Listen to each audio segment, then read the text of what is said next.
अब इस एक्सरसाइज में क्या करना है, हमने फिल इन द ब्लैंक्स हैं और ट्रू फॉल्स हैं, उन्हें जो डेफिनेशंस हमने समझी हैं उनके मुताबिक क्या करना है, इसे फिल करना है।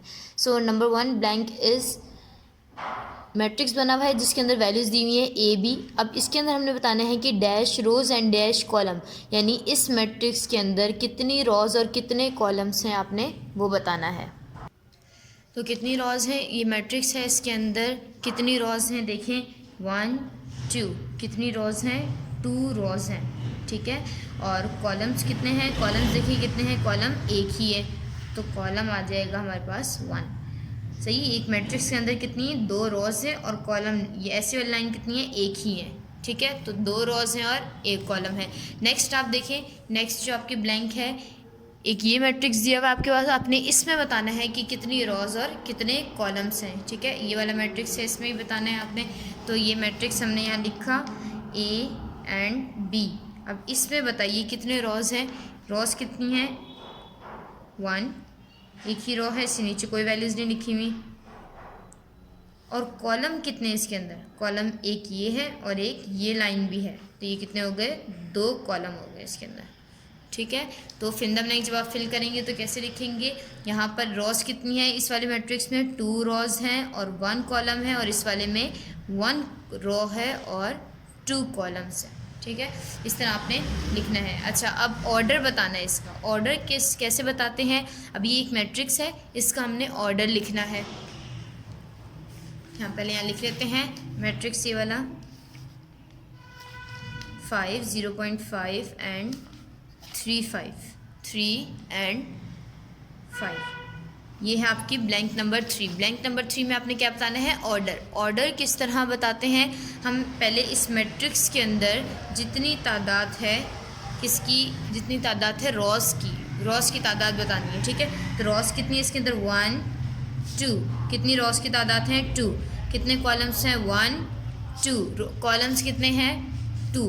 तो यहाँ लिख दी हमने रोज़ की तादाद, यहाँ लिख दी कॉलम की तादाद, और इन दोनों के दरमियान हमने किसके साइन डाल देंगे, मल्टीप्लाई कर, तो ये क्या बन जाएगा इसका ऑर्डर। अगर किसी भी मैट्रिक्स का ऑर्डर बताना होता है तो हम कैसे लिखते हैं, पहले यहाँ पर रो की तादाद लिखते हैं जितनी रोज़ हो इसके अंदर, फिर यहाँ लिखते हैं जितने कॉलम्स की तादाद हो, कॉलम्स की तादाद लिखते हैं, और दोनों के दरमियान में मल्टीप्लाई का साइन डाल देते हैं, लेकिन मल्टीप्लाई करते नहीं हैं।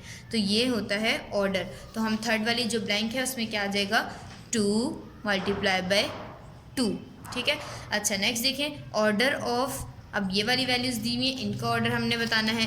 तो ये क्या है, √3 + 2, और सेकंड वैल्यू क्या है 5 + 7। अब इसका ऑर्डर हमने बताना है, ये ब्लैंक नंबर 4 के लिए। तो इसमें देखिए, इसमें कितनी रोज़ हैं, ये पूरी एक रो जा रही है और ये दूसरी, तो रो तो हो गई 2, ठीक है, मल्टीप्लाई का साइन भी आ गया।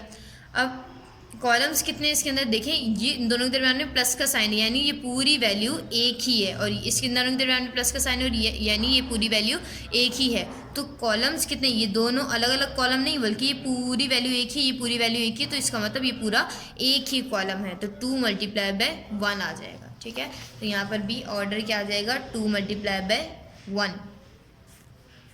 Okay, now blank number 5। Blank number 5 में ये वैल्यू दी हुई है, ये जो मैट्रिक्स दिया हुआ है 3। अब हमें बताना है कि मैट्रिक्स कौन सा मैट्रिक्स है।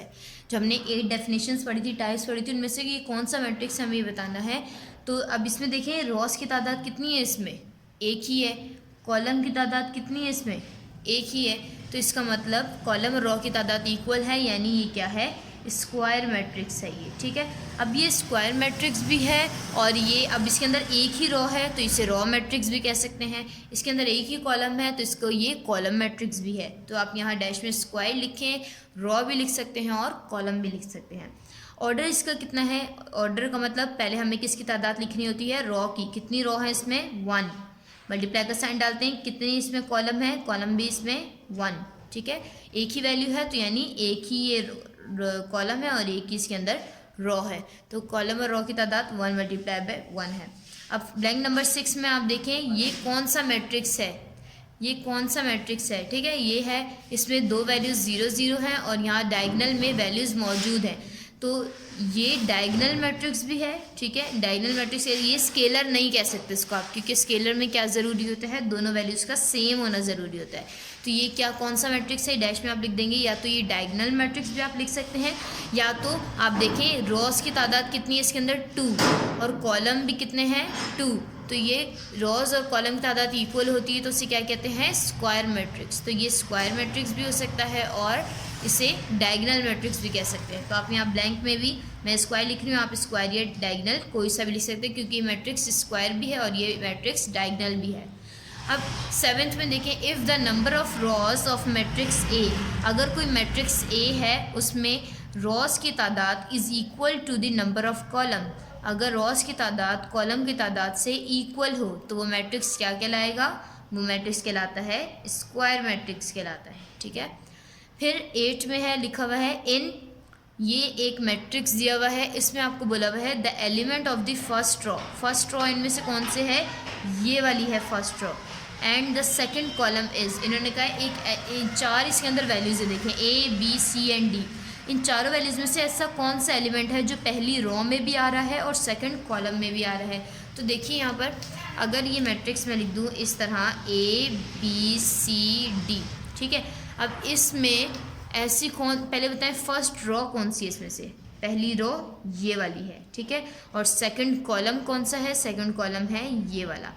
देखिए पहली रो ये है, दूसरी रो ये है, पहला कॉलम ये है, दूसरा कॉलम ये है, तो इन्होंने कहा है कौन कौन से लेने हैं हमने, फर्स्ट रो सेकंड कॉलम, ये हो गए फर्स्ट रो और ये हो गया सेकंड कॉलम।